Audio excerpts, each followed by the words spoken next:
El monje misterioso. No me mueve, mi Dios. Leía en voz baja Luis de Ventura, un monje manco apodado por ello el Tres Cuartos, cuando el bibliotecario y su asistente lo interrumpieron. ¿Dónde hallaste ese manuscrito?, dijo el primero, un anciano de gran calva, por lo que se decía entre los miembros de la Orden de San Camilo u Orden de los Ministros de los Enfermos, que ya contaba con tonsura natural y permanente. Por ese poema condenaron a Soria, intervino el asistente, un lego de mal aspecto y algo de joroba. Al oír esto, le tembló la mano al hombre que leía La creación de Marras, oculto entre los estantes de la Biblioteca Mayor del recinto camilense de la Ciudad de México. Entonces quiso dejar el opúsculo en su sitio, es decir, entre las hojas amarillentas de un libro en cuya portadilla se leía: somos religiosos sacerdotes y religiosos laicos, quienes tenemos como fin el servicio completo al enfermo en la globalidad de su ser. Pero la hojita manuscrita cayó de su siniestra y la recogió el anciano. Déjame que la vea. Apenas despegados los labios, el viejo bibliotecario leyó: Soneto a Cristo crucificado. No me mueve, mi Dios, para quererte el cielo que me tienes prometido, ni me mueve el infierno tan temido para dejar por eso de ofenderte.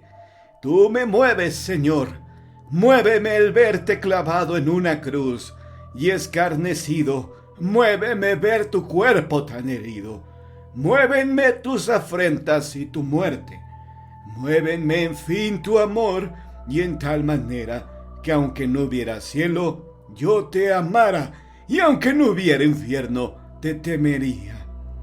No me tienes que dar porque te quiera, pues aunque cuanto espero no esperará, lo mismo que te quiero te quisiera. El lego se había tapado los oídos. ¡Calle! Que solo escuchar ese soneto puede ser causa de cárcel y castigo. En realidad que es bello, decía el monje mayor, ocultándolo en su sitio y volviendo el libro al estante. ¿Por qué no romperlo si es tan peligrosa su posesión?, preguntó el Tres Cuartos. No, negó el otro monje, metiendo las manos en las mangas y alejándose de ahí. Llegará el tiempo en que pueda circular sin peligro tan bello poema. Pero, ¿dónde radica el mal de esos hermosos versos? Pues si será necio este torpe, dijo el asistente, sacando una botella de un gabinete oculto tras una pila de libros y sirviéndose una generosa porción en un vaso llamado en aquel entonces alcazarra. ¿Lo ha robado?, preguntó el joven fraile Luis de Ventura. El acusado rió entre dientes. Es vino consagrado. ¿Qué mal puede traerme, patán? Pero ahora escucha. La iglesia consigue la conversión prometiendo el premio del cielo o el castigo del infierno. Pero, ¿qué viene a decirnos el autor de este poemita a nosotros? Mejor dicho, a los indios y a todas las culturas todavía paganas. Apuró un buen trago y golpeó con el vaso casi vacío el pecho de su interlocutor. Pues ni más ni menos que a Dios se le puede amar gratuitamente, sin pedirle nada a cambio. En efecto, dijo el bibliotecario, sentado ante una mesita ubicada entre columnas de libros, en que copiaba un texto sagrado. Y la gratitud de la gracia es una herejía en nuestros tiempos. Por ello, la Santa Inquisición persigue el poema. ¿Y por qué no al autor? ¿Por qué solo al lector? ¡Pedazo de alcornoque! El laico terminó de vaciar la alcazarra. Pues por el simple hecho de que nadie sabe a ciencia cierta quién lo escribió. Así es. El anciano metía su pluma en el frasco de tinta. Aunque se le ha atribuido por el estilo y los conceptos a Juan de Ávila. Por ejemplo, en sus meditaciones devotísimas del amor de Dios, escribió: el que dice que te ama y guarda los 10 mandamientos de tu ley, solamente o más porque le des la gloria, téngase por despedido de ella. Por cierto, de Ávila estuvo encarcelado de 1531 a 1533, luego de ser procesado por la Inquisición sevillana.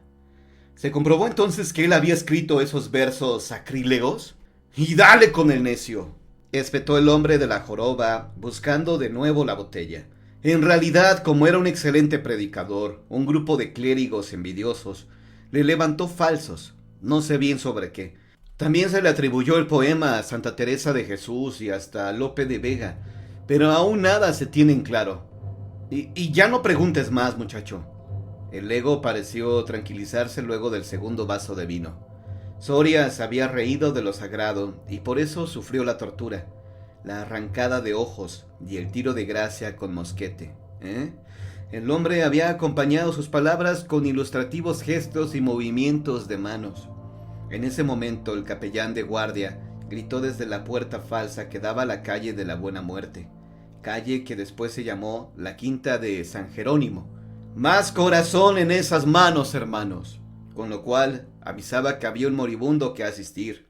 Era costumbre en la época que todo aquel que estuviera a las puertas de la muerte llamara con preferencia a los camilenses para asistirlos en sus últimos instantes de vida. De ahí el nombre de la calle, por lo que acostumbraban salir los monjes de la orden. Era el turno del 3/4 de servir, así que fue de inmediato a sus labores. Cuando volvía por la calle de San Camilo, luego de ayudar a una dama de la alta sociedad a bien morir, el monje manco se halló rodeado de algunos corchetes al servicio de la Inquisición. «Dése usted preso, fray Luis de Ventura». «Dios santo», pensó el monje, «el soneto.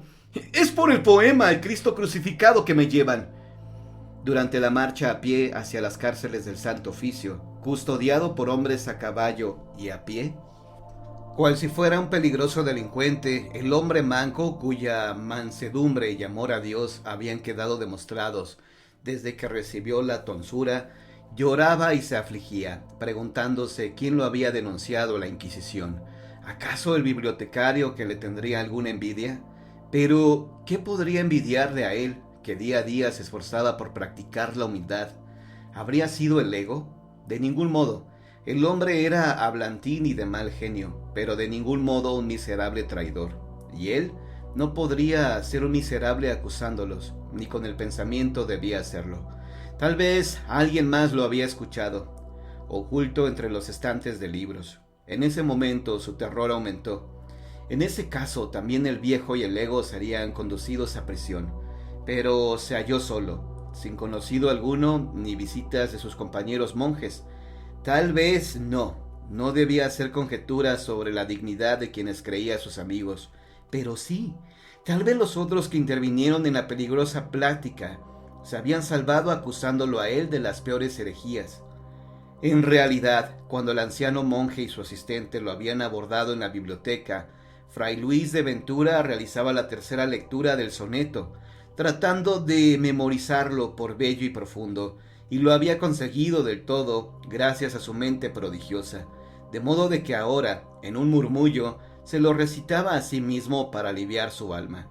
Ante el tribunal del Santo Oficio, en su descargo, dijo casi por completo las palabras de Juan de Dávila que le mencionara el viejo monje. «El que dice que ama a Dios y guarda los mandamientos solo para obtener la gloria, en realidad es un falsario, puesto que entonces no ama de corazón, sino que busca un trueque», dijo elevando los brazos. «Pero eso es de la seta Juan de Dávila», dijo un juez a otro. Respondió aquel: «Es de quien tuvo problemas con los inquisidores, le recuerdo a vuestra excelencia. Y además de hereje es manco», se quejó el inquisidor de más allá. El 3/4 fue condenado a muerte, mas no con ello se puso fin a su amante labor de asistencia a enfermos y agonizantes, pues algunos hombres y mujeres postrados en cama por sus males juraban y perjuraban que un monje, con solo la mano derecha, se aparecía misteriosamente en sus habitaciones sin que se hubiese abierto puerta alguna, y les administraba auxilios y les guiaba para que encomendaran sus almas al Señor, invariablemente después de rezar con los enfermos y de curar sus heridas, así como luego de aliviar otras dolencias con infusiones de flores, con un olorcillo celestial. Decía unos versos hermosos, pero para no meterse en problemas, los testigos afirmaban no poder recordar a las claras qué se decía de ellos. Solo un encumbrado caballero que sufría de gota en estado severo se atrevió a decir con riesgo de ir a la cárcel unas palabras de los versos, tan fielmente como su mala memoria se lo permitía. El buen hombre, antes de atravesar la pared, iba diciendo: no me mueve, oh Señor, para quererte, el cielo ni el averno. Muéveme tú.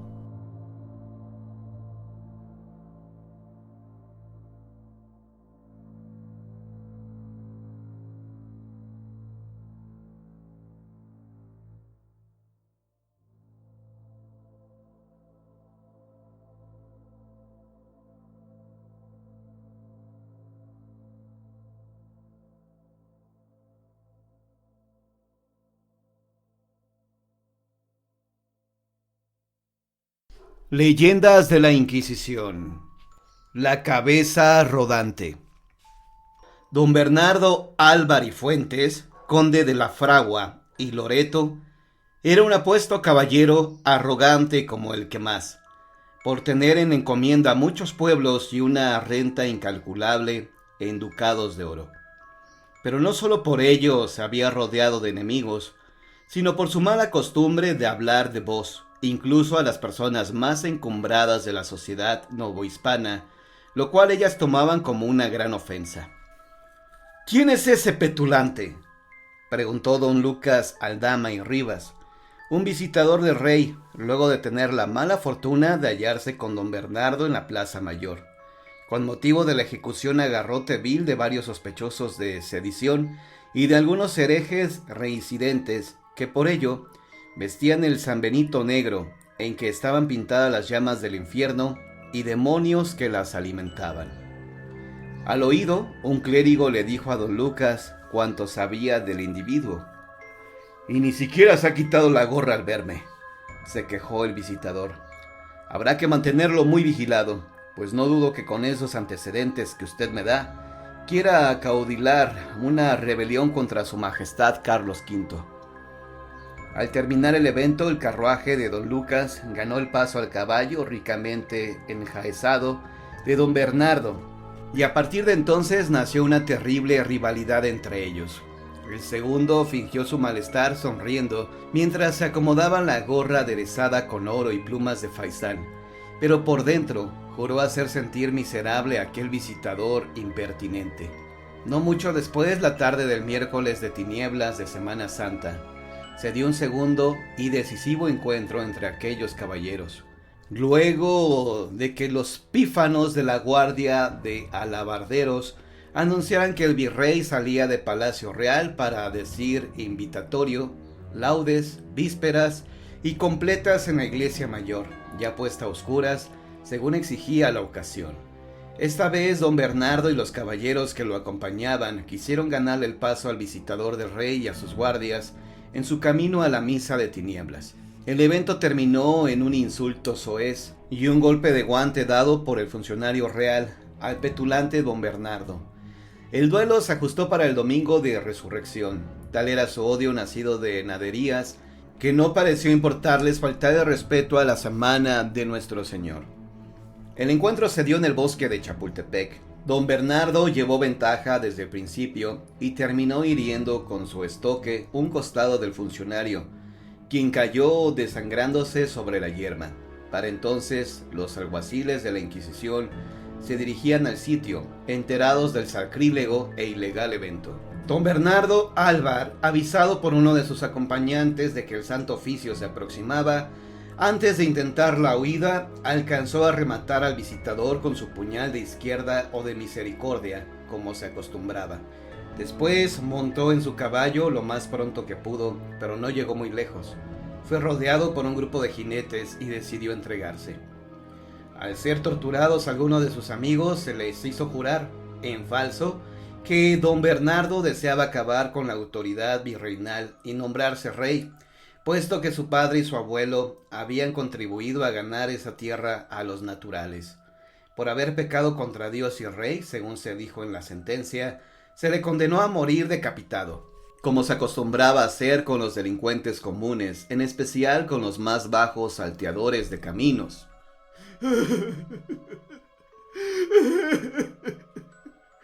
Verme rebajado a tal suerte lloró el arrogante don Bernardo. El día de su ejecución, luego de decir sus pecados ante el sacerdote confesor, rezó los salmos penitenciales. Fue sacado al escarnio público con cadenas a los pies.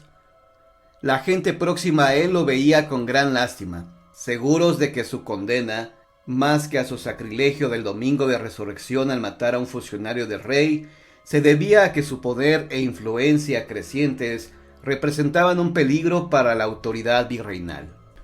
Luego de que su cabeza rodó sobre el tablado tendido para tal efecto, su casa fue derruida y el terreno arado y regado con sal, para que, según se dijo en una proclama, la mala hierba no volviera a nacer ahí, con lo que se quería decir que se daba por terminado su linaje. En realidad, don Bernardo no había tenido hijos y a su viuda la ejecución le provocó un aborto, por lo que murió el nuevo ser. En donde estuviera su casona se colocó un cartel que rezaba: «Esta es la justicia que manda hacer su majestad, la Real Audiencia y el Tribunal del Santo Oficio de México». La esposa que fuera de don Bernardo Alvar moriría al poco tiempo en la miseria, habiéndole negado el virrey una pensión por los pocos, aunque importantes servicios que don Bernardo había ofrecido a la corona en su calidad de caballero y encomendero. Con el tiempo se construyó un hospicio para pobres en ese predio maldecido por la autoridad. Una noche de tormenta, un par de monjas que se hallaba de guardia vieron rodar una cabeza barbada por las duelas del piso, dejando un reguero de sangre. La aterradora visión duró lo suficiente para que una de ellas, la de mayor edad, perdiera el sentido. La más joven fue quien contó el inverosímil suceso. Este se repitió durante algunos años, siempre en un domingo de resurrección, hasta que el edificio fue destruido para dejar paso a una calle.